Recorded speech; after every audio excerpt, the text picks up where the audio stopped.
Okay, cool. So just Matt here from Sheer Performance, just here with Cole and Dan today, just to have a chat through their exploits and their record. It is almost 6 months since they did it. It's taken us a little while to get together and have a chat.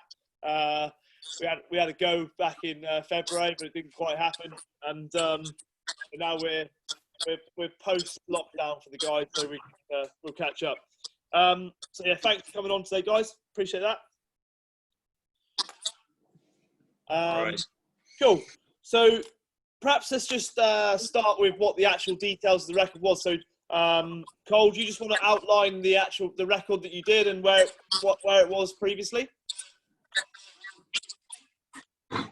So we achieved the 3-stand 8-hour strongwall lamb record. Yep. Previous total was 18:24. 18:25. Yeah, 25. Yep. And we managed to achieve 1976. Yep. On the day of the 23rd of December. So. Cool. 2019. 2019. Yeah, exactly. So obviously there was yourself, the two of you, and then there was Caleb as well, wasn't there? That's correct. Yep. That's right. Yep.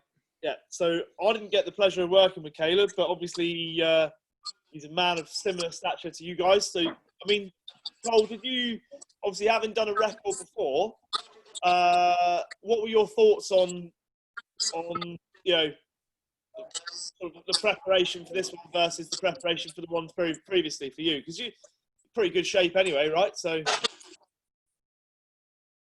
Oh, I'd like to think so. No, it was no, the preparation for this record was a little bit different. Like obviously a lot more relaxed. The training was a little bit different. Like just leading up to it, we weren't too sure, you know, if we were doing enough or not doing enough, and doing too much. We with the different style of training that we're doing. So it was quite interesting, and you know, and obviously, you know, the results are there, isn't it? So it worked pretty well, and was and just leading up to it was you know, quite calm, cool, and collected. So it was quite good actually. So I think the pressure of being in maybe another record helped. So yeah, it was good. It was a good day. So yeah. And then for you, Dan, obviously not being a full-time shearer, and your background really is like, well, obviously you do a lot of farming, but you used to play rugby, didn't you? Yeah. No, I played a bit of footy and that, and I suppose it all, you know, links up with shearing and that for a big day. Yeah, I suppose, you know, I've learnt a bit of pressure from footy, so I suppose the day was not too bad. So I suppose you just pulled it, you know, followed through with that and seen how we got on. Yeah. Yeah. So obviously not shearing full time. Just give us a bit of an idea of, because I know you started training with me at the beginning of August. Cole started with me middle of July, beginning of July. How did you find the, like, obviously you've trained for when you play rugby, so how do you find the conditioning side of the program that we did together? Yeah, I couldn't rate it anymore, I suppose. You know, like, didn't feel like we were doing too much, but I suppose, you know, as we got further along in the year, I just felt fitter and fitter, and then when it comes to the day, yeah, I just couldn't feel any better. So yeah, I suppose, you know, it was 100%, I suppose. And you'd never actually shorn more than 600 in a day, is that right? Yeah, no. So to get 632, like, on a big day like that in the heat, you must have been pretty pleased with that. Yeah, no, it was good. Yeah, it was a good day. Great day, mate. Yeah, that. What's in terms of, like, Cole, perhaps for yourself, like, did you guys have any targets of, like, what you wanted to hit, like, individually or as a group? Obviously beat the record, I get that, but, like, as a group, did you have a target? I think overall we probably did have a group target of probably trying to reach over that 2,000 mark. Yeah. That would have been a great day for us. Myself individually, I would like to scrape over that 700. Yeah. It was looking promising the first run, but obviously the quality outside was sort of let me down a bit, so had to make sure I got the quality for the rest of the day. So, and then that sort of turns into a team thing after that. So it's not all about yourself. So. Yeah, and I think that's a really good point, Nick, because I've been part of other records now since where, you have to take consideration for the quality because of the impact it has on other people. Because, it's all very well shearing loads of them, but if the quality drops and then everybody can't carry on, pointless. That's right. Yeah, no, you're correct right there. Yeah, so yeah, definitely turned into just think about the team and make sure you get through to the end of the day. So. Did you Dan? I obviously I wasn't there, but I read and saw what was going on. How much of an impact did the heat have? Do you think on you and maybe even the whole day? Did it have much of an impact, or were you okay? No, I didn't really feel it too much during the day. I just shore along. Yeah, I just felt pretty good all day really, and I know it was hot out the back for the boys and that, they were back penning up and that, and I think they were feeling it more than us. So, no, I felt pretty good. Just felt pretty good all day. How were the sheep during the day? Did they change much during the day, or were they okay? Yeah, they got better as the day went on. I think, I do think they got better as the hotter it got. Yeah. First run they were a little bit tighter, and then I think they got better and better as the day went on. But overall they were pretty good. Yeah. Yeah, good. Because I obviously looked at you both your numbers. So obviously Dan, you had 160 in the first run, and then you went the lowest you went to was 156. So not a very a nice tight group there. That was nice and consistent. Obviously, Cole yourself, 178, I think was the top, and then 165 much on the third run, and then 166 on the fourth run. Yeah, that's right. Yeah, that just come down to obviously what we were speaking about before was making sure we kept that quality through the day because I got a official warning in the second run. Yeah. Which is no good. So, so sort of had to hang in there for the lads. Got a bit of a slap on the hand. So it's but hey, that's what they're there for, and what the judges are there for. So yeah, exactly. And I think there's nothing wrong with having a go, because if you can keep the quality high and go for those numbers, then why not? You don't know unless you try, right? So. That's right. Yeah, that's right. Yeah. That's it. So, what in terms of hydration and nutrition for you guys? Perhaps I'll start with you, Cole. What sort of things did you learn along the way that you think are quite useful, and maybe even you still kind of consider nowadays? I think the hydration was key for us on the day. We were using precision hydration. That was really good for us. And what you sent through to us, how to take it on the day, was really good. It kept us going. It was 7.5 minutes, I think, per whatever it was, 100 mil or something. 100, 100. I can't whatever remember it was, on the day. Yeah. So that was key. That worked really well. And just leading up to the record with, nutrition, just what you're taking in was quite important too. So, keeping all the bad stuff away and trying to stay focused and on point on what you're trying to achieve. And it just, I think it probably took away a lot of the stress and made you a bit more relaxed. So it was really good. So. Was that because you didn't have to think too much about it? It was right, here's what to do. We know this works, so just follow it through, and any questions let me know, sort of thing. I think so. Yes. Yep. No, you did right there. You know, like you could try and guess it, or whatever. But if you've got someone there who's you know, who's trained and a professional that's in the, you know, that's his industry, it's a lot easier to take on board than trying to guess it yourself and you know, and just try and wing it through the day. So yeah. Well, I guess like for me, like I always think, well, if I wanted to like shear a sheep, I'm not going to go and like have a go myself. I'm going to ask somebody like you guys to show me how, right? that's right. Yeah. That would be a challenge for you guys. Yeah. That'd be harder than the record, I reckon. Dan, what about you? We'll get there, mate. We'll get there. You'll be right. You'll be right. I've got to get myself to New Zealand first. Dan, what about for you, mate? What sort of things did you learn along the way in terms of nutrition and that sort of stuff?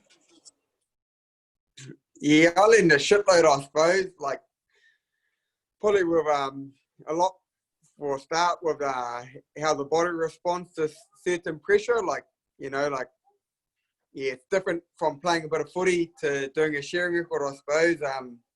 You know, there's different pressures. I suppose with us, you know, when we're shearing in a local spot, so there's obviously a lot of people coming in to watching in that, and you know, I didn't really know how I was going to perform. I suppose the boys like Cole and that had been in that position before, so it was either soak it up or I suppose, you know, like you were going to fail or otherwise. So yeah, I suppose that was a big thing for me, and just learning how to, you know, share like the boys do. I suppose, like, you know, I had a lot to learn. I was just a farmer, so yeah, learning off the other fellas was pretty good. I just find that incredible that you've done a world record and you just consider yourself a farmer. I mean, that's incredible. I think like we said off air, you're just like this. You're like the Stephen Donald of world rate. Just rock in, get the world record. I don't think Stephen Donald spent that much time on the couch.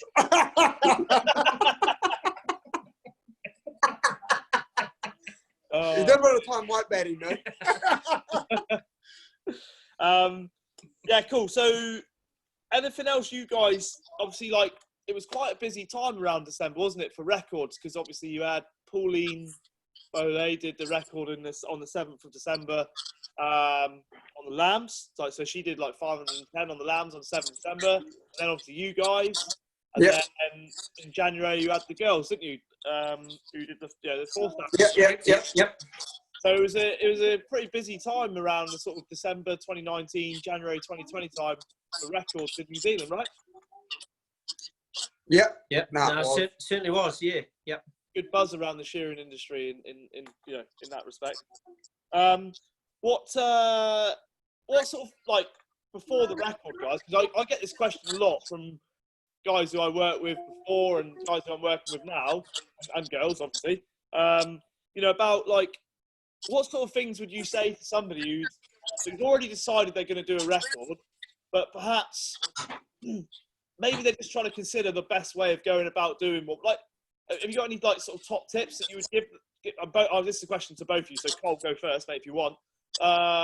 Like, what sort of things would you say to them to consider that perhaps you think on the day made a big difference to you, even in terms of the I think putting yourself under pressure.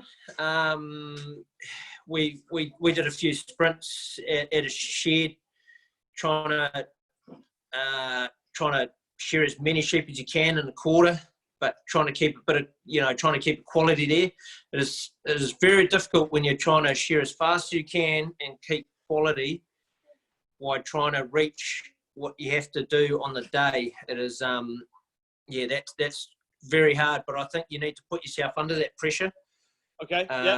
And you do fall short. Well, we fell short, didn't we? So and it sort of goes through your head a bit.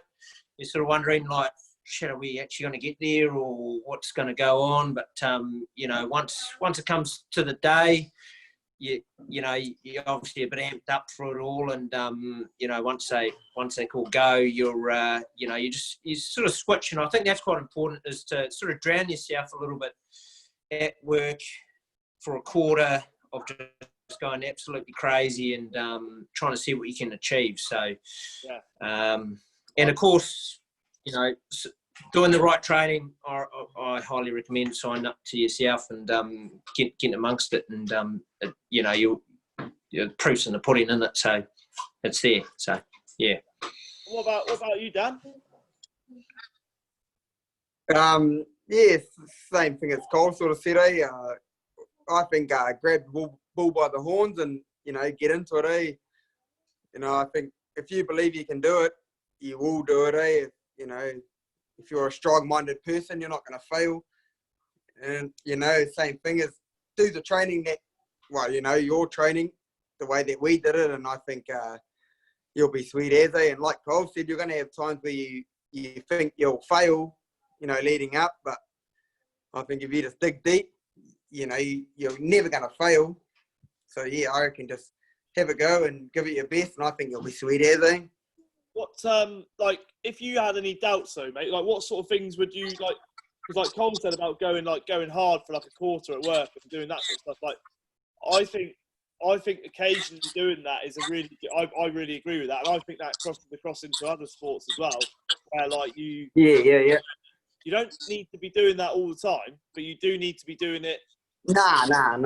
Right, you need to be doing it like, you know, reasonably regularly, so that you kind of know that when things get tough, you can kind of cross over. Like, okay, so I've been here before. I know how that feels. Like when you do your training, like it might even be on the rowing machine, but you just like it might be a session that's only like 8 or 12 minutes long, but you just go deep, and then when the next time when you need to go deep somewhere else, you can go, oh well, I know how that feels. Like it will end at some point. Yeah, no, I think you're bang on there. You know, like just have little short sprints, and then, you know, you're gonna know whether or not you're within Kui, and if you're not, speed up, I suppose, and try a bit harder, I suppose. But yeah, I think you're bang on there.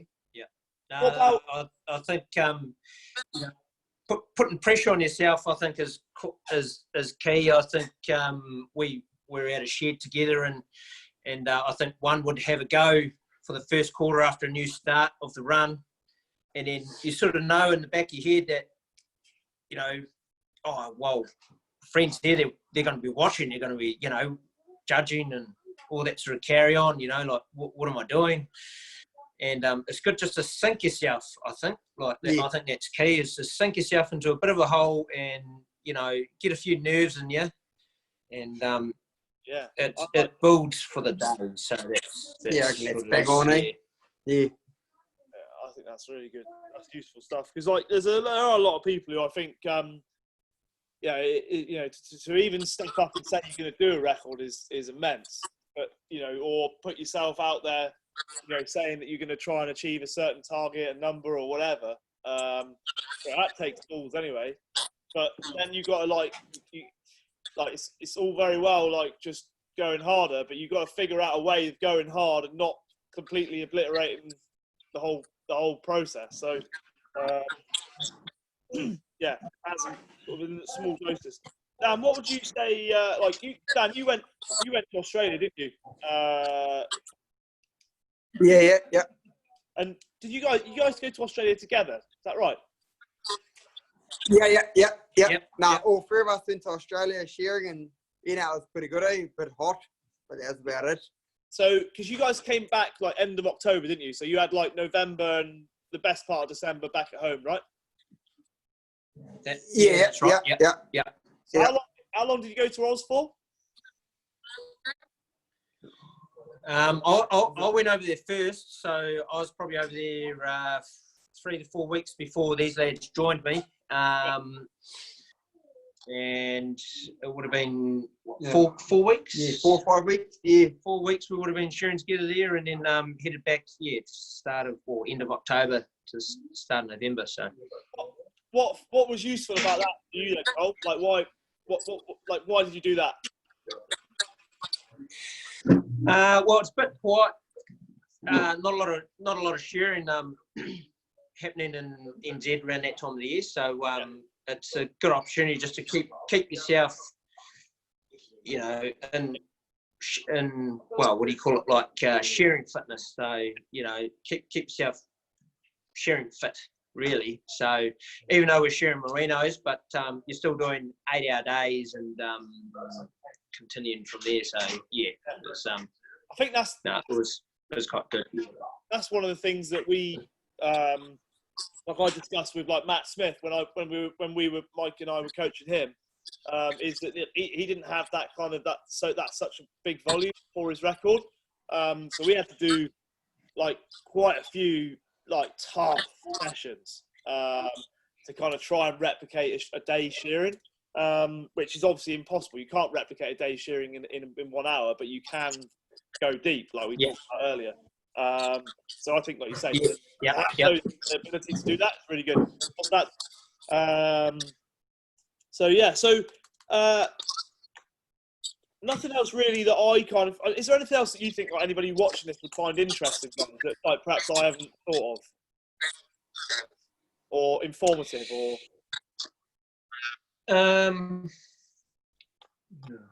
What do you think, Daniel? No, I think you've covered all the bases really, I suppose. Yeah, we haven't really talked too much about like the ins and outs of the training, but obviously, you know, you guys know that we did some dumbbell work, like some complexes in there. We did some mobility, we did some lifting, a bit of rowing, and then we did some conditioning rounds as well. So it was like, obviously, we could talk about for hours, like kind of where you started and what you did along the way through. I don't want to sort of bore people with that. Yeah, so that was, there's obviously quite a few different elements to the training. In terms of the actual day at lunchtime, how did you both like each like smoko? How did you guys how did you guys feel like lunch, smoko? How did you feel? At any point did you feel like you weren't feeling good, or did you feel pretty good all day? I started to get a bit of a headache after morning smoko leading up to lunchtime. Okay.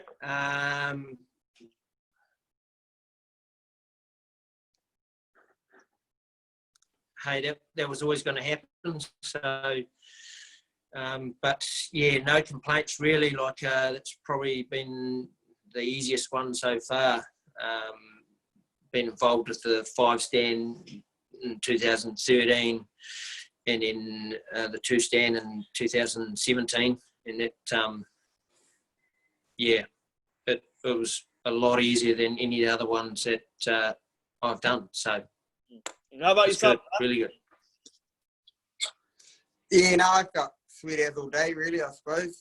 I wasn't too bad, so yeah, wasn't too much to say about my day. Nah, it was pretty good. Just too cool, mate. Too cool. You still there, guys? Yeah. Can you hear me, guys? Yeah. Here we are. Cool. So, any plans for any more records then, or not? No.